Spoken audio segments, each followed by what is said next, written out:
Good morning सगळ्यांना, शुभ सकाळ. चला बघा, सकाळ सकाळ चक्क ऊन पडले. काल पाऊस येत होता आणि आज चकाचक ऊन पडले. आज आहे शुक्रवार आणि आज सकाळची लाईट आहे, त्याच्यामुळं मोटर चालू आहे आणि लवकरच पाणी सोडलं आहे झाडांना. झाडांना पाणी सोडले, झाडांना पण पाणी द्यावं लागते. तसल्या पावसाने काय होतं झाडांना. तिकडं वर लावले नारळ पाणी, तिकडे मोठी मोटर चालू आहे. तिकडं पाणी लावलं, येते खाली, नळ्या कमी पडतात. पण सगळ्या झाडांना व्यवस्थित पाणी दिलं तरच होते. काल इकडचं सगळं भिजावलं होतं, भाजी काढत काढत नळी टाकत. शेजारी रानात राहायला असल्यावर ही एक फायदा जास्त आहे. जवळची जवळ काम असल्यावर काम करत करत ही बाकीचं काम करायचं. उर का मॅडम, बाकीचं तर काहीच काम नाही. उठल्यापासून तेवढं तरी काय केलं आजीच्या हाताखाली? मला तर नाही दिसलं आजीच्या हाताखाली काय केलेलं. काय केलं? होय, मला डबा धुवून दिला, सगळं दिलं. मस्तपैकी आज शिमला मिरचीचा बेत आहे. काल मंडई आणलेली. आता तुला तरी काय काढले आणले बघून पिकलेली जर नाही ती आपली दिली ती खाली आहे. वांगी, ड्रॅगन फ्रूट आणले. एवढं सुकले राहते. मिरच्या त्याला आता मस्तपैकी चहा करायचा आहे. एकदा चहा पिऊन अर्धा किलो बटाटे आणली, 2 किलो. बटाटी, शिमला मिरची, हिरव्या मिरच्या, वांगी, आलं, कणिक मळून ठेवली आणि मिरची चालली बघा कशी वाजते. त्याला तळून घ्यायचं काम चालू आहे. काल गुरुवार होता ना, त्यांची बाजारला गेले. तुम्हाला तर माहितीच आहे की भाजी काढली होती. बापू कुठं रानात गेलं अजून आलंच नाही. तर दारी काढून ठेवली, गुरं नेऊन बांधली. दाऱ्यावर घ्यायचं मोठं चालू वाटतं. सकाळची लाईट आहे ना, लाईट जाईन आता थोड्या वेळाने. त्याच्यामुळं मग बापू गेल्या तर रानात. आता आज उद्या आणि परवा 3 दिवस सकाळचीच लाईट असते 9 वाजतावर.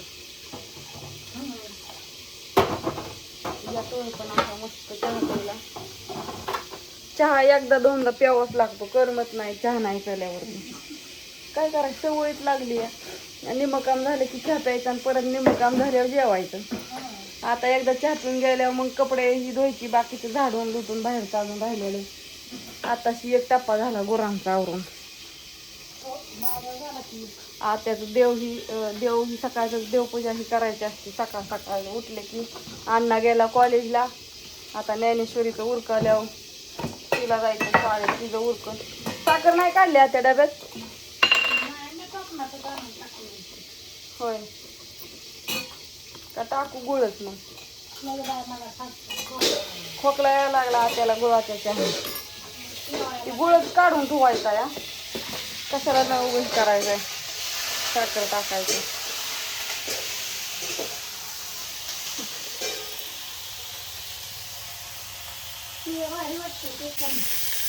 लय मोठे मिरची आहेत काय? थोड्या मोठ्याच आहेत.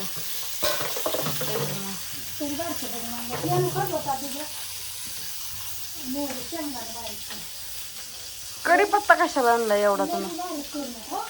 होय, कढीपत्ता कशाला आणला एवढा? मिरची लावून मोकळी मिरची करायची. शेंगदाणा कर बाळा बारीक, तर मी साखर काढते. होय, मी तुम्हाला एक सोल्युशन देऊ करेल. काय? माझ्याकडून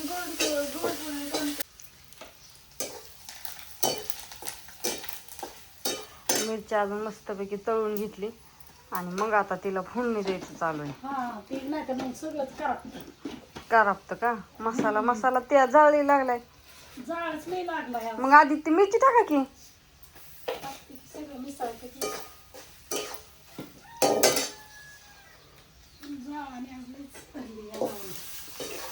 लाकडं दोन्ही वाळलेली घातल्यात मी.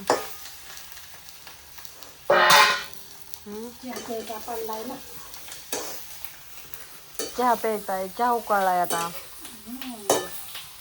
राहू दे की तसंच, आता नाही जाळायचं. का दळण? मिसळ घेते त्याला.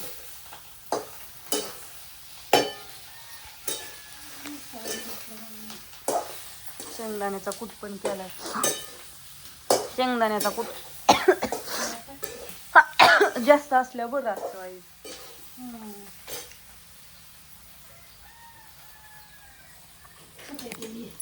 आ शेंगदाण्याच्या नादाने तरी खाते ते होय, काय तर बाया. नाही तर मग खात नाहीत काय मिरची. मिरची टाकून देते ते नुसता कुटकुट खाते, त्यातला लय हुशार आहे ती. सगळी तशी करते. हा कूट कूट सगळा बाजूला काढते तर मिरच्या मिरच्या तशा ठेवते त्या. अशी चाबरी ती पोरं. सगळं साहित्य घेतले चपात्याला. आता मी जाते कपडे धुवायच्यात अजून. हा जाळ वय राहून देत असत, आता कशाला कमी करताय. चहा प्या.